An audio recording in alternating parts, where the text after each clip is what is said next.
चुनाव को लेके जबलपुर में क्या माहौल है भैया इस समय? आप पूछना क्या चाहते हैं? पूछना ये चाहते हैं कि इस समय मध्य प्रदेश में आम जनता का माहौल किस तरफ है? कांग्रेस की तरफ है, बीजेपी की तरफ है? स्वाभाविक सी बात है, बीजेपी की तरफ है। बीजेपी की तरफ। हाँ। बीजेपी ने इस दौरान क्योंकि 17-18 साल से सत्ता में है, तो उसके खिलाफ एक असंतोष भी पैदा होता है, एंटी इनकम्बेंसी भी होती है, लेकिन आप कह रहे हैं कि बीजेपी की तरफ ही है, ऐसा क्यों?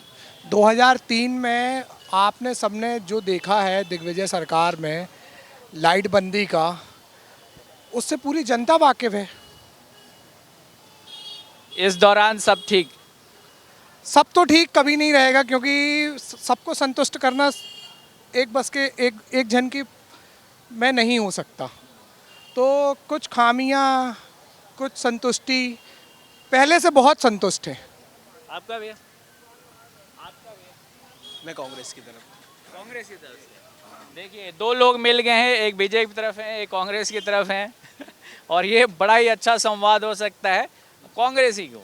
हाँ, कांग्रेस से क्यों कि मैंने पिछले 18 साल का कार्यकाल देखा हुआ है। अच्छा। व्यापक घोटाला देखा है, अभी पटवारी भर्ती देखी हुई है, कंटिन्यू देखते आ रहा हूँ। डंपर कांड देखा है। अगर आप घोटालों की बात करें, बड़े घोटाले जो हमें ज़मीनी स्तर पे की बात नहीं करते, बड़ी चीज़ों की बात करते हैं। आज विकास की बात करें तो मेरे जबलपुर कुछ नहीं मिला भाजपा की तरफ से। जबलपुर को कुछ भी नहीं मिला, लेकिन इस समय जबलपुर में 4 सांसद बीजेपी के हैं और 4 कांग्रेस के भी हैं। ठीक है, इसके कंटिन्यू सांसद आज 20 सालों से भाजपा का बना हुआ है। जो सौगातें दिलाई जाती हैं किसी शहर को, वो सांसद निधि से दिलाई जाती है, ना कि विधायकों द्वारा। लेकिन मुख्यमंत्री जी तो दिलाई जाती है जो वो सांसद निधि से दिलाई जाती है, विधायकों से नहीं होती है। लेकिन मुख्यमंत्री जी तो दावा करते हैं कि हमने आम जनता के लिए बहुत कुछ किया क्या है। किया है? आप एक उनकी वो उपलब्धियां पूछें, क्या किया है? क्या कहेंगे भैया? ये तो असंतोष है आपसे। मैं आपसे व्यक्तिगत बताऊंगा, मैं किसी संगठन से नहीं हूँ, मैं केवल एक जनता हूँ।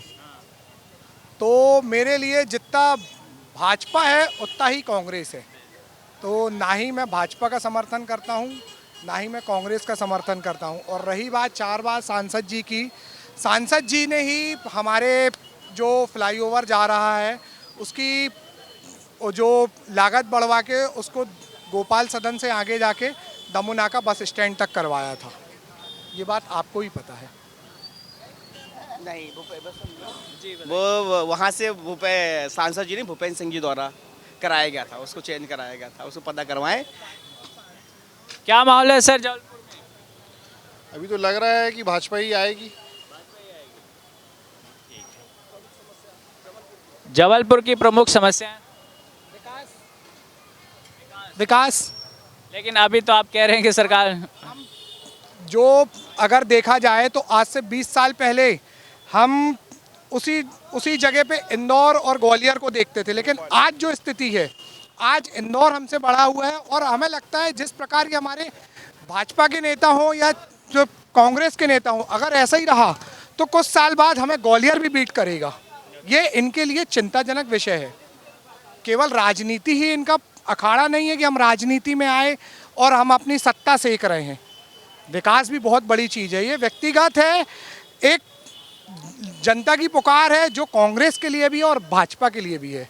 तो जबलपुर अभी भी विकास के मामले में इंदौर भोपाल के से पिछड़ रहा है। बहुत पीछे है। आप देखो ना, इंदौर में अभी अपन ने मेट्रो का ट्रायल करा, भोपाल का ट्रायल करा, हमारा जबलपुर इसके लिए डोमिनेट नहीं करता।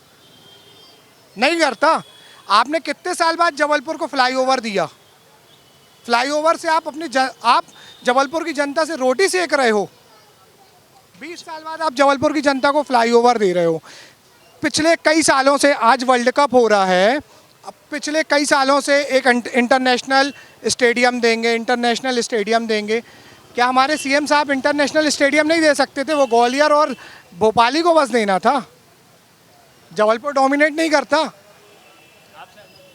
सबसे बड़ी बात यह है कि हमारे जबलपुर में ऐसा कोई नेता ही नहीं मिला आज तक जो जबलपुर को विकास की ओर ले जा सके। आज इंदौर में आप विकास देखो, आज जबलपुर में क्या है? सिर्फ एक हवाई अड्डा, वो भी शरद यादव जी की देन है। शक्ति भवन चला गया, जो सौगात हुआ करती थी यहाँ की, ये है यहाँ का देन है। विकास को लेके एक असंतोष सभी में। सभी में पूरे शहर की जनता में। ये हुआ जब ये आप फ्लाईओवर की बात करो, छिंदवाड़ा में 4 फ्लाईओवर हो चुके हैं, जब यहाँ एक फ्लाईओवर की आप सौगात दे रहे हो। छिंदवाड़ा कमलनाथ जी का एरिया है। एरिया नहीं है, बट आप देखो छिंदवाड़ा से जबलपुर से नीचे था। अच्छा। आप पता, आज व्यापार है, आज बिजनेस हब है वो। और आपको बता दें हम छिंदवाड़ा में ये फार्मिंग के मामले में, अब ये नहीं पता होगा लोगों को, ये नहीं पता होगा, फार्मिंग के मामले पर रायपुर हुआ करता था, वेजिटेबल्स फार्मिंग रायपुर हुआ करता था। छिंदवाड़ा का रायपुर से ऊपर है, रायपुर से आज छिंदवाड़ा। रीज़न 4 फ्लाईओवर, क्योंकि सीधे आपको रोड डेवलप हो रही है, सब हो रही है, क्योंकि सिर्फ ट्रांसपोर्टेशन के कारण आज हब बन गया वो।